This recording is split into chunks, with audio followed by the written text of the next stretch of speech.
आप सभी को मेरा आदाब और नमस्कार। मैं मुश्ताक अहमद आप सभी का स्वागत करता हूं। आज हम ऐसे युद्ध के बारे में बात करेंगे जो अमेरिका, इजराइल और ईरान के बीच में चल रहा है।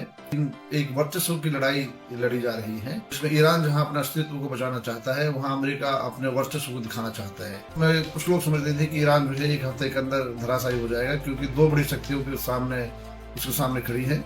लेकिन ऐसा नहीं हुआ। ऐसा क्यों नहीं हुआ, इस पर हम बात करेंगे। पहली बात यही कि ईरान की स्ट्रेटेजिकली ईरान इस युद्ध को लड़ रहा है।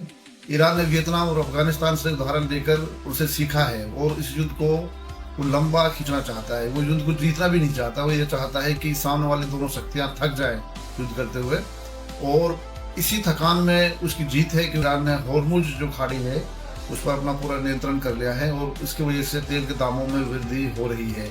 इससे पूरी दुनिया को ईरान प्रभावित कर पा रहा है।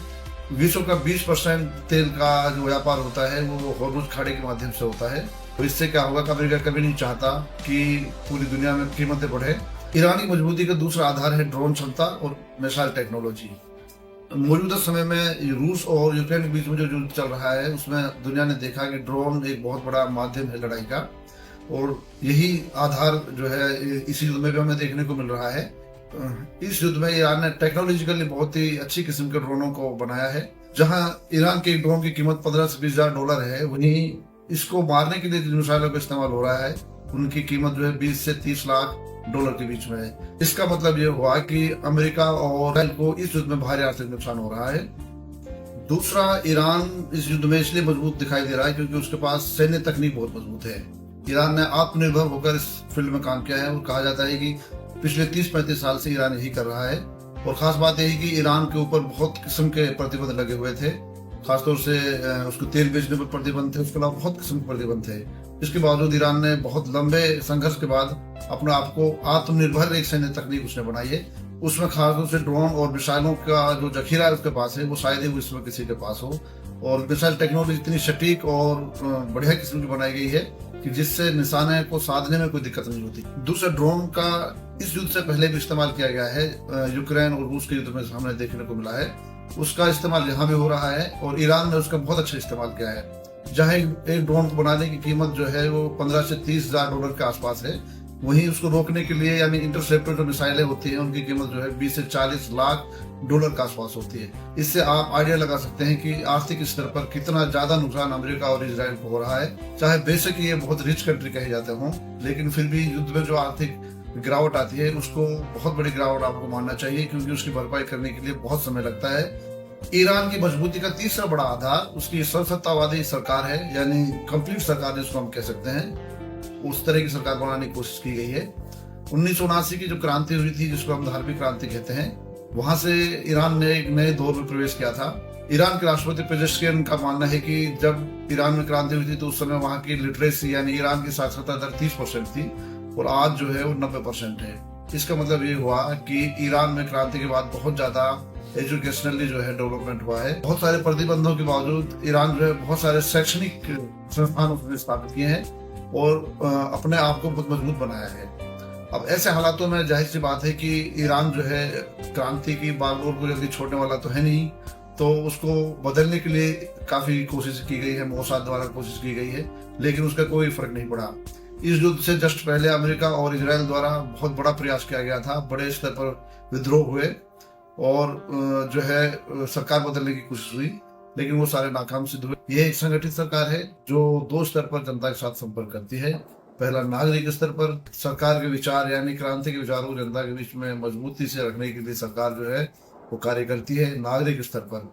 इस स्तर पर विश्वविद्यालय हो, स्कूल हो या मस्जिदें हो या इसके अलावा कोई भी पब्लिक प्लेस हो या किसी भी स्तर पर क्रांति के विचारों का प्रचार किया जाता है, ताकि लोग क्रांति के विचारों के साथ हमेशा जुड़ कर रहें। सरकार का दूसरा जो संगठन है उसको हम सैन्य संगठन कहते हैं। इसके अंतर्गत जो है IRGC की स्थापना की गई थी, ईरानियन रिवोल्यूशनरी गार्ड्स कॉर्प्स जिसको हम कहते हैं। इसके तहत जो है 1.5 लाख से 2 लाख सैनिक इसके अंतर्गत आते हैं। यह ईरान की मुख्य सेना से अलग है। इसका गठन इसलिए किया गया था ताकि क्रांति की रक्षा की जा सके। क्रांति के विचारों को अगर कोई रोकता है तो उसके खिलाफ जो है कार्रवाई की जा सके। इसी IRGC के अंतर्गत एक बेसीज एक अन्य संगठन है जिसको हम अर्धसैनिक बल कहते हैं। यही बेसिक स्तर पर जो क्रांति के खिलाफ खड़ा होता है उसको कंट्रोल करते हैं यानी नियंत्रित करते हैं। इसके अलावा 5 लाख स्वयं सेवक होते हैं जो कि क्रांति की रक्षा करने के लिए हमेशा तत्पर रहते हैं और जनता के लिए कार्य करते हैं। तक कहते हैं कि ईरान में सरकार की भी गिनती नहीं है, क्योंकि अगर वहाँ के सुप्रीम लीडर की मृत्यु हो जाए तो उसके बाद अन्य प्रभावशाली नेताओं को उसकी जगह दे दी जाती है।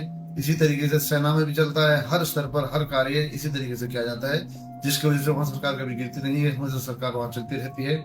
यही वजह है कि अमेरिका और इजराइल वहाँ पर सरकार को स्थापित नहीं कर पा रहे हैं। इस युद्ध की शुरुआत 28 फरवरी से शुरू हुई थी और उसी दिन जो है आयतुल्लाह खामेनी की मृत्यु हो गई थी, जो कि ईरान के सुप्रीम लीडर हैं। उसके बावजूद ईरान पर उसका कोई असर नहीं हुआ, वो लगातार सरकार जो है अपना कार्य करती रही और उसके बाद भी और अन्य जो अधिकारी हैं उनके जगह पर अन्य अधिकारियों ने स्थान दे दिया।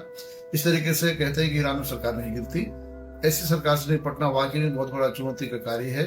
अमेरिका और इजराइल और मोसाद इस कार्य को करने में सफल सिद्ध हुए हैं और वहाँ की लोकप्रियता जो है नेताओं की वो इससे कम नहीं हुई और जो पहलवी जो कि इंतजार कर रहे हैं पश्चिमी देशों में रहकर सत्ता का, वो भी किसी तरीके से लोकप्रिय नहीं पाए हैं और सरकार स्थापित नहीं पाई है। ईरान की मजबूती का एक बहुत बड़ा आधार है यहाँ का विशेष चरित्र, क्योंकि ईरान की जो जनता है वो शहादत से कभी डरती नहीं है। शहादत देने के लिए यहाँ के लोग हैं, यहाँ की जो जनता है वो हमेशा तैयार रहती है।